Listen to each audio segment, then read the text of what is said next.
welcome to today's podcast episode. I am really excited about our guest. So, Israel Wayne is here joining me, and so welcome to the podcast today. Thank you. It's great to be on your show. Well, I'm really looking forward to this conversation. And a listener might not be familiar with who you are. I know some about you, but can you share a little bit about yourself so that they know who they're listening to? Sure. So, my mother began homeschooling my older sister and myself in 1978, which was about 5 years before the modern day homeschooling movement began. And then a decade later, in 1988, she started publishing a national homeschooling magazine. So I grew up not just being homeschooled, but working in the leadership and publishing side of the homeschool movement. I began working for her publishing company in January of 1993 and served there as marketing director and business manager for over 20 years. I graduated from homeschooling in 1991. Homeschooling became legal in the state in which I lived in 1992. So my entire duration of being homeschooled was when it was against the law. And we actually did end up in court a few times related to homeschooling back in the day. But then I got married to my wife, Brooke, who was also homeschooled. Her mom started homeschooling in 1983. Her mom was one of the founding board members of the Arizona Homeschool State Association. So we both kind of grew up in the leadership side of homeschooling. And when we got married, of course, we knew before we got married that we wanted to homeschool our own children. And so the Lord has blessed us with 11 children of our own, currently ages 24 down to almost 4. We have 6 girls, 5 boys that have been homeschooled from birth. And I wrote my first book on homeschooling, I think, in 2000 and started speaking at conferences, homeschool conferences. My mom was an author and homeschool conference speaker. And so as a teenager, I was her roadie. I'd go out and help run the table and all that. And then I began speaking at conferences myself in like 1995. So it's been over 30 years now that I've been doing homeschool conference speaking and just been in it my whole life, on different levels. I serve as a board member for the Michigan State Homeschool Association, and I'm currently a full-time author and conference speaker. I write books. I've written several books on homeschooling, parenting, different topics, but I'm full-time with that. My ministry is called Family Renewal, and we do a lot of work with homeschool families. So I kind of joke and say I'm somewhere between chronically and terminally homeschooled. That's so great. Well, before we even get into any questions, just thank you for your leadership. Thank you to your mom even for all that she did. I feel like we who homeschool now really do need to thank those like the OG, those that even did it when it was, we'll say in air quotes, illegal. Although, raising your own children isn't necessarily illegal, but helping probably to set the tone for what all was to come. And so I appreciate your work. I appreciate the work that she's done. And and you adding a voice, adding a strong Christian element to it, not just the education, but tying that in, which we're going to get into here. But my first question has to do with the one that every homeschooler, if you say you homeschool, this is probably like the top question that you get from strangers, but maybe also friends and family. And that is, how will your kids ever be socialized? So how do you answer that question of socialization? Sure. Well, being homeschooled myself, I have heard all of the arguments and objections against homeschooling, some of them thousands of times. And so a few years ago, I wanted to write a book that would compile the top arguments and objections that people had against homeschooling into one source. So I wrote a book called Answers for Homeschooling, the top 25 questions critics ask. And the book really covers all of the questions from the beginning of the homeschool movement to today that people are concerned about. And sometimes the critic is outside of us. It can be a family member or a neighbor or a school board worker or something like that. But it can also sometimes be the critic in our own head. The person that inside of us that tells us we're not doing enough and that we're failing our children and that our children are going to grow up and hate us and all those kinds of things. And so I wanted to just give a resource that people could have solid answers. And there's about 20 different answers that I give people on the socialization question, depending on what mood I'm in. But the one that comes to my mind immediately for that question is research, right? Because it's easy to have my opinion versus your opinion. But I wanted to, in my book, kind of establish that we actually have studies on almost all of these questions. There have been academics who are PhD university professors who do these double-blind studies and peer-reviewed published journals and all this kind of thing. And so one study that was done on the issue of socialization was done by National Home Education Research Institute, Dr. Brian Ray. He did a study called Homeschooling Grows Up, and it was 8,000 students who had been homeschooled for 7 years or more, and they followed them and compared them in their adult years to students who had gone to private schools or those who had gone to public schools. And the socialization question actually ties in with a larger question of citizenship. So part of the argument is that if you homeschool your child, they're not spending large amounts of time with other children their own age, so they will grow up and be socially inept. They won't know how to relate to other people in the real world. They'll be unemployable. They won't know how to communicate well. They're not going to be good citizens, right? That's really kind of the socialization argument really kind of leans into the citizen argument. And so what they found was that homeschooled graduates were actually, when you think about what defines a good citizen, they were actually outpacing the traditionally schooled counterparts at basically every point. So, I'll just give you some examples. Homeschoolers were more likely to vote in elections. They were more likely to help elect candidates. They were more likely to be aware of social and political issues. They're more likely to have a library card, more likely to read books, more likely to statistically have a college degree. Not numerically because there's less homeschoolers, but statistically, higher likelihood that they would have a college degree. More likely to own their own business rather than simply being an employee.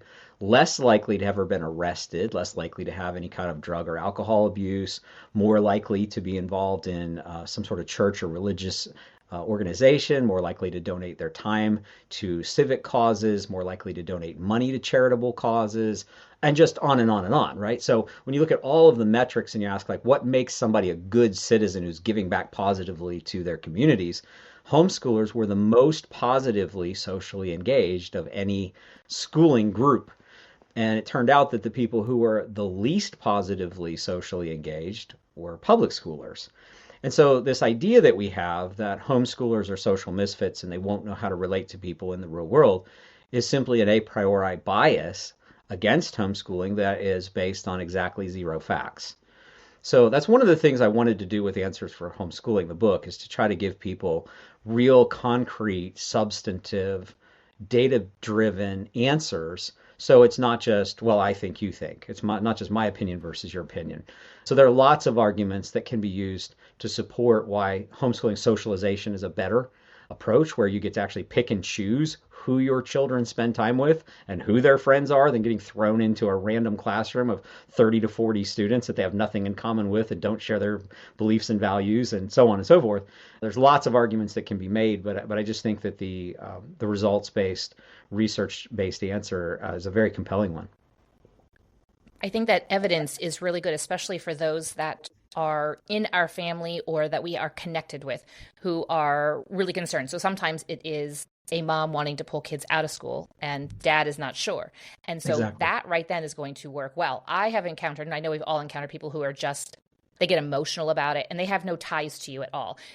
My answer to those types of people, and they'll just say aren't, because they're not looking for anything more. They just, I don't know if it makes them feel better, but they'll just say, aren't you worried about socialization? And I simply say, no, I'm not. And then they say, oh, okay. I'm like, okay. So sometimes you don't even need to provide evidence, but that evidence is so good. And that data is really good for those that are in our sphere of influence or those that are concerned. And I 100% agree with all of that. And I was a product of the public school system. And I look at my kids. So I have 3 of them about to graduate, I guess here in about a year or so, my final kiddo, and they are, if you want to use the word socialized, so much more socialized. They are definitely better citizens than I was and are step out into the world. They know how to carry themselves. They're not scared of the world, of being out, because they've been there.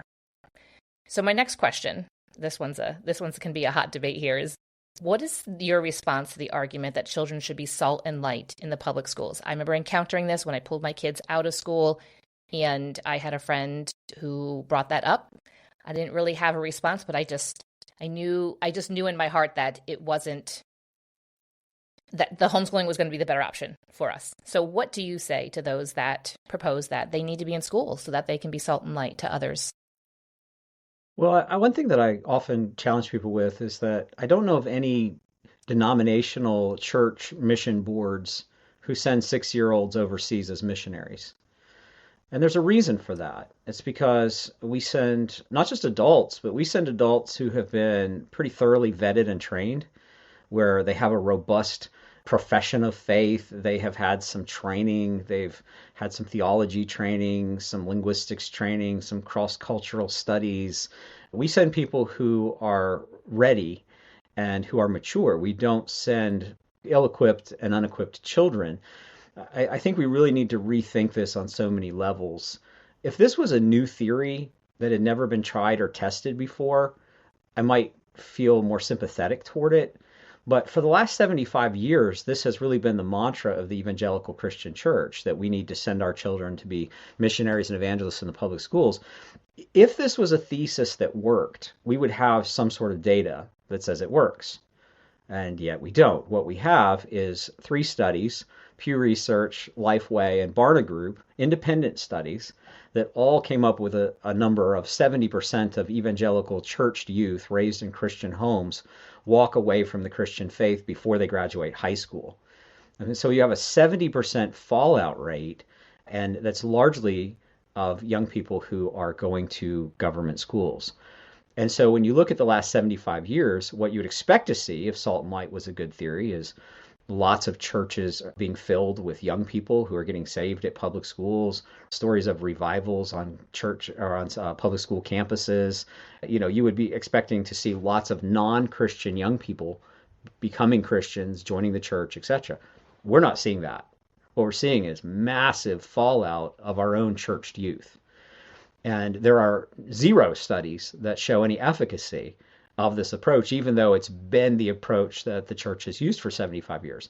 And I've heard denominational leaders, when asked, why do you continue this approach if there's 0 studies, if there's 0 evidence that shows that this is effective? Why do we keep doing it? And what they argue is, well, the thing is, we're just not doing it enough. We need to do it more. Like, we only have 85% of churched youth going to public schools. We have 15% who are in, homeschools and private schools. And so if we could just get those 15% who are in private schools and homeschools, if we get them into the public schools, that would be a game changer. Like, they would be able to get done what the 85% are not getting done. And so my argument is, first of all, it's just totally fallacious, but let's just, for the sake of argument, concede it and say, okay, maybe there's something about these kids in the Christian schools and these homeschoolers that they're like spiritual ninjas, right? And they're special forces. They're like Green Berets, Rangers, whatever. They're going to go in and they're going to get done what this 85% is not getting done. I don't think that's true. But if that were true, I think the question would be, okay, so what made them special forces? Like, what makes them so special? What makes them so elite that they're going to be so different than the 85 that are in the government school system? I think one thing we'd have to consider is, well, maybe they're not in the government school system. And, so many things. I have multiple chapters that I've written on this. I have another book called Education, Does God Have an Opinion? And I address that in that book as well as the Answers book, kind of from 2 different angles. But, the scripture says, what happens when the salt loses its saltiness? It says it's no good for anything. What's happening is our Christian young people are going into, or professing Christian young people, are going into the schools ill-equipped, and they're losing their influence. They're losing their saltiness, and they are becoming like the world. And so the world is converting the church kids. The church kids are not converting the world. And I believe that's because the scripture doesn't actually tell us to do that. There's nothing in the scripture that tells you send your children to a hostile environment. And I sometimes tell people, if you really believed this theory, that you're supposed to send them into the darkest spiritual places for them as young people to be evangelists and missionaries, don't send them to the local public school system where you tell me you have all these Christian coaches and Christian teachers and Christian superintendents. And, people try to convince me like, oh, our local public school is different. We have all these Christian teachers and all this Christian influence. I'm like, well, if that's true, you don't even need your child there. Send your child to the Muslim school.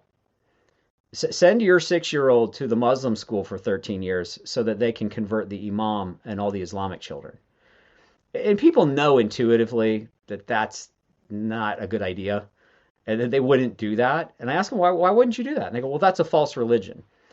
And I'm like, okay, so the things that the government school teaches, those are not false, like humanism, relativism, gender confusion, socialism, Marxism. None of those things are problematic. It's just like Islam that's problematic. So I'll tell you really quickly what it comes down to. Most Christian parents don't want to homeschool because it costs a lot of money. It doesn't actually cost a lot of money, but it's somewhere between, $800 to $1,800 a year per child on average. So it costs some money and it costs a lot of time. And most parents don't want to invest that. And so they look for excuses to salve their conscience and to make them believe in their own mind or convince other people that they're making the best choice for their child. But in reality, I think most know it's not the best choice. And I'll prove it to you real quickly. There was a large Christian organization that sent out a survey, and they asked the question, would you give your child a Christian education, either in a Christian school or homeschool, if you didn't have to pay for it? Like if you could get somebody else to pay for a Christian education, would you give your child a Christian education? 77% said they would give their child a Christian education as long as they didn't have to pay for it. And so, but 85% of all evangelical church youth go to government school, right? So the real thing is not that 100% or 85% of evangelical Christians think, oh, that's best for my child. They don't. They know a Christian education would be better for their child. They don't want to pay for it. It's the money at the end of the day. And so because they don't want to make the investment of time and financial cost, they make up these arguments like, well, my child is being a missionary for Jesus in the public schools. And hopefully they are. But statistically, what you're talking about when that happens is onesie twosies. There's no statistical evidence that shows that there's any mass evangelism going on in the public schools or that there's been any effectiveness from that over the last 75 years. It's been a completely failed experiment. I completely agree. I encountered that in my own life when we decided to pull our kids home from public school and bring them in. And our friends who were a part of the school, I had to have a conversation with each one of them, just one-on-one, to let them know, to hopefully maintain our friendship. And it kind of all pushed us away for a little bit because I think that it caused them to think, well, what am I doing? But they all continued on with it because, again, it is the easier thing to do. It is easier to have them just go away for the day. In the long run, is it? Now, again, I said I'm the product of the public school system, and that 70%, that was, it was after high school. Once I was out from underneath my parents seeing me, I fell away from the faith and I was not salt and light. I'll be the first to admit, I even told my kids, I was not salt and light. I wanted to blend in. I didn't want to stand out, and I wasn't strong enough. So thank you for that. Well, one more thing on that too. The greatest way to be light is to have contrast from the darkness. And what's happening is our children are taught conformity in the government schools. They're taught to fit in. They're taught to be like all their friends and to be part of the peer group. And one of the greatest ways to have an impact for the kingdom of God is to be different. So I don't need to send my daughters into brothels and have them become prostitutes for them to reach prostitutes. I don't need to have my sons join street gangs to be witnesses to people in street gangs, right? You don't have to join in with a particular culture or subculture to be effective in witnessing and evangelizing to it. In fact, sometimes the greatest way to be a witness to someone is to be distinct. Light is powerful because it's distinct from darkness. And so I think our children need to be light and be salt, but they don't have to go into a government school system for 10 to 14,000 hours of anti-Christian indoctrination between kindergarten and 12th grade in order for them to be evangelists and missionaries. My children are great evangelists and missionaries, but they're not living in indoctrination centers for 15,000 hours growing up. Yeah, and I think you hit the nail on the head, just talking about the money and the time that they don't want to necessarily spend. And like I was saying, it's just easier just to put them in and not have to necessarily worry about that. And it is hard. It's very hard. There were times that I wanted to quit, and I was like, I don't know how this is going to turn out. Once I graduated my oldest, I was like, okay, I think we can keep doing this. And it's been completely worth it. And my kids have friends that have gone through school. And even when they were, so I have one that's still in school age range. And they have friends that they work with and that they know of from neighborhood, and mostly that they end up working with, that go to public school. And I just the other day I said to my youngest, I was like, hey, he said something about going to school. And he's like, why would I want to do that?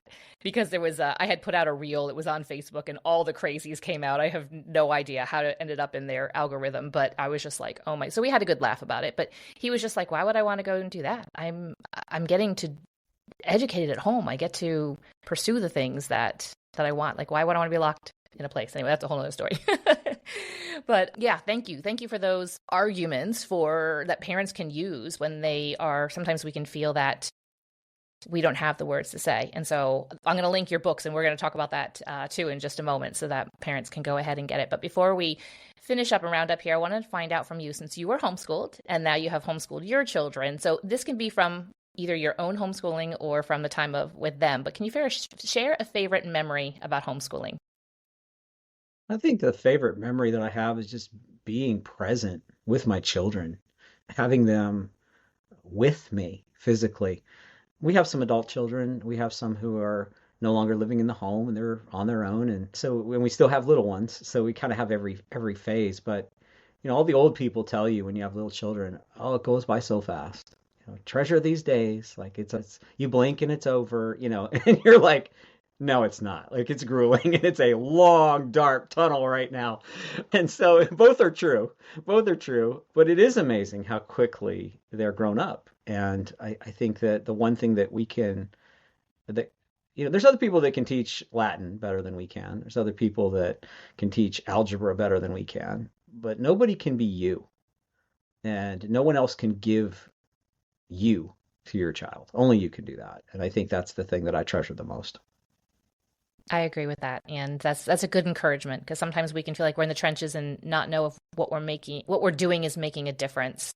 And we'll get to that point with someday. And I'm sure you've heard from your adult children about the impact that homeschooling has made. So you've referenced a book, and I know you have speaking and all kinds of things. Where can a listener connect more with you? Where they can find your books, and where can they continue to be encouraged by what you share? Yeah, well, if they go to familyrenewal.org, familyrenewal.org, there's a store tab if you want to buy our books. And I always encourage people, if you can, buy it off our website. I'll personally sign any books you get from our website, something Amazon won't do. And a lot of people don't know this about Amazon, but I'm a traditionally published author.